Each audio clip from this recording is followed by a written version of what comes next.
Hi there, Commanders! GuardianE here with another news update video, this time taking a closer look at the upcoming maintenance set for tomorrow, June 8th, as well as some interesting merchandise announcements, some other developments, general reminders, things like that. So before we hop in, I will just briefly remind you that if you do enjoy the type of content that we put out, including Azur Lane videos, and you would like to help support us, please consider leaving a like down below, leaving a comment, subscribing for more. We really do appreciate it. So we are heading into the third stretch of the Chinese anniversary celebration for Azur Lane. Week 3 is bringing the final set of additions after the maintenance tomorrow. Just as a gentle reminder, bear in mind that there is currently a player survey that is live within the game, and that is going to be ending tonight at the rollover into the maintenance tomorrow. So I'd encourage everyone to click that link in the notice board if you haven't already. Provide Yostar and Manjuu your feedback. This is certainly your opportunity to have your voice heard. I know that definitely people have some very strong opinions about how Bismarck Zwei was introduced and the overall direction of things, and this is your chance to kind of bring that up and provide them with your overall thoughts and concerns. I would give them positive feedback as well, of course, about what's been going on. The skin selection has been absolute dynamite. So happy that they brought swimsuits back, brought them back with a bang with those live 2Ds. The summer event, I think as a whole, has been a pretty raging success, and the format and the side story elements to it, the character interaction, and relaying that is important so that they know sort of what's working and what's not. They've also asked about collaborations and collaboration reruns, so this is really your chance to kind of let them know what you're thinking on that front.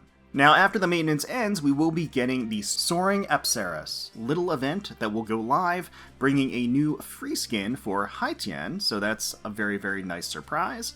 We've got Oath skins for Hermoine, Harbin, and Champagne on deck. Those are going to be introduced after the maintenance.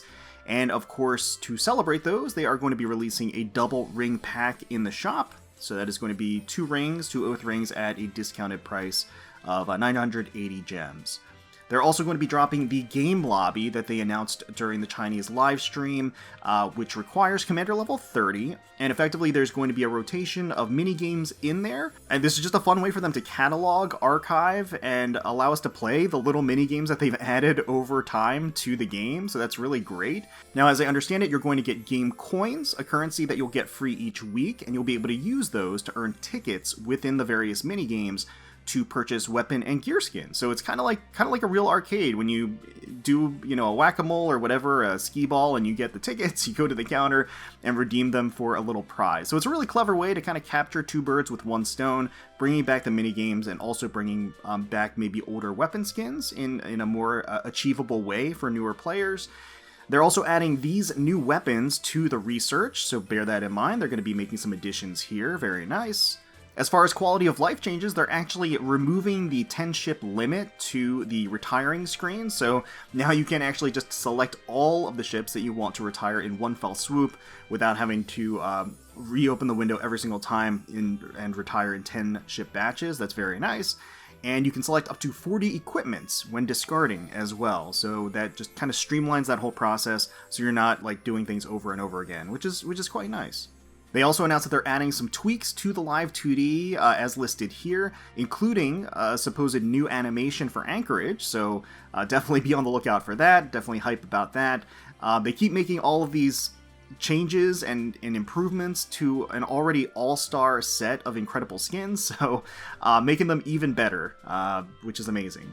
Now, they also let us know that the next update after this maintenance, we're going to be getting some new augments, we're going to get a new character story, and reruns of a skin event as well. So, seems like it's going to be pretty low-key, which I think is a good thing. Immediately after an Ultra Rare ship release, gives people time to kind of catch up and recover from the event, so I think that's overall some downtime would be appreciated. Now, there were a bunch of Azur Lane announcements and reveals during the WonHobby Spring 2023 in Japan that just took place. A number of manufacturers really bringing out the ship girls in spades. So first up, we got Fat Company made an announcement for the Kumano swimsuit figure. I've always really appreciated and liked this swimsuit a lot, so looking forward to their take on that. Apex Innovations making a couple of choice announcements. Amagi swimsuit skin at 1/7 scale, Noshiro's Spring Festival as well. They also have the Ayanami retrofit Arctech and a Laffy retrofit Arctech. I believe Arctech is their articulated figure series, so that you're going to actually be able to pose and move the characters themselves. They're going to have ball joints at the actual like elbows and knees and hips and everything else, so you can actually pose them. We've got Hobby Max that announced Chaoho and Yingsui, as well as a Pinghai and Ninghai pairing, so I think a 2-in-1 here as one set. Animester came out swinging with a whole bunch of announcements. We got a Formidable swimsuit, we've got Richelieu swimsuit, Ulrich von Hutten in her maid outfit, Indomitable in her maid outfit. This one I think is really charming. It's based off of some artwork that Kinkora released, I think, on their Twitter not long after the actual skin release to give sort of a better view of Indomitable in her new outfit. We've got Cheshire here in state of undress. We've got Huajia in her Lunar New Year outfit, and there is also a prototype for Taiho in her Oath skin as well. Now, those are some of the recent announcements. Currently live for pre-order, what currently opened is Littorio in her Calabria Aria skin at 1/7 scale by Daiki Kogyo. Now, I'm personally not familiar with the manufacturer, so I can't vouch for their production quality, but the prototype is certainly ambitious. It fully captures the couch, the Manjuu, the wine glasses. It's really impressive stuff, priced at around 28,000 yen, and slated for a December 2023 release. Additionally up for pre-order are the previously announced Juiceogram Chibis of New Jersey and Noshiro. Those are currently open. As usual, I will have affiliate pre-order links down below to HobbyLink Japan in case you'd like to support the channel, but certainly pre-orders are open at any of your favorite figure retailers of choice. And speaking of pre-orders, we have the Azur Lane set for Weiss Schwarz available for pre-order until probably around mid to late June, as I think when pre-orders are probably going to close.